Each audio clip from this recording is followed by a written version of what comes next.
ஹரே கிருஷ்ணா. ஒரு சாத்வீகமான தக்காளி சாதம் தான், தக்காளி சட்னி பண்ண போகிறேன், தொக்கு மாதிரி. அது நம்ம வந்து ஃப்ரிட்ஜில் வச்சு பாட்டிலில், கண்ணாடி பாட்டிலில் ரொப்பி நம்ம ஃப்ரிட்ஜில் வச்சு எப்போ வேணுமோ தேவைக்கு நம்ம எடுத்துக்கலாம். இது வந்து ஒரு 5-6 தக்காளி நான் வந்து நல்லா பழமான தக்காளி, ரைப்பான தக்காளி நல்லா அரைச்சுண்டேன். இது நல்லா பேஸ்ட்டாக.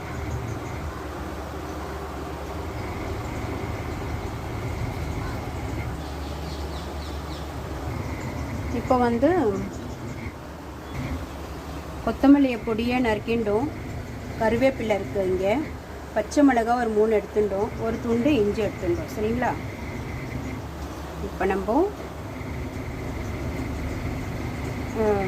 பேன் வச்சுருக்கோம்.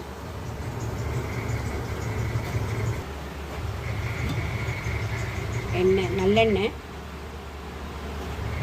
இதில் கொஞ்சம் நிறையவே ஊற்றினா நல்லெண்ணெய் உடம்புக்கு நல்லது தான். அதுவும் இது வந்து செக்கெண்ணெய், ஒன்றும் ப்ராப்ளம் இல்லை.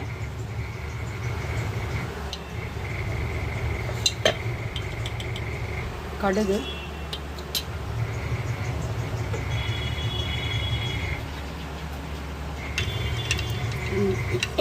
கடுகு நல்லா வெடிக்கிறது. இப்போ நம்ம உளுத்தம்பருப்பு போட்டுப்போம்.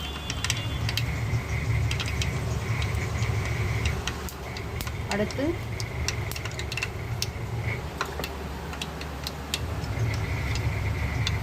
சீரகம், கருவேப்பிலை, பச்சை மிளகாய்,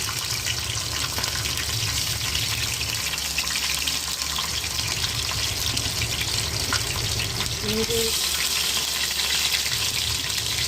கொத்தமல்லி. ஏன்னா நம்ம வந்து வச்சு சாப்பிட போகிறோம், அதனால் கொத்தமல்லியும் நம்ம எண்ணெயில் வதக்கிடணும், அப்போ தான் அது கெடாது.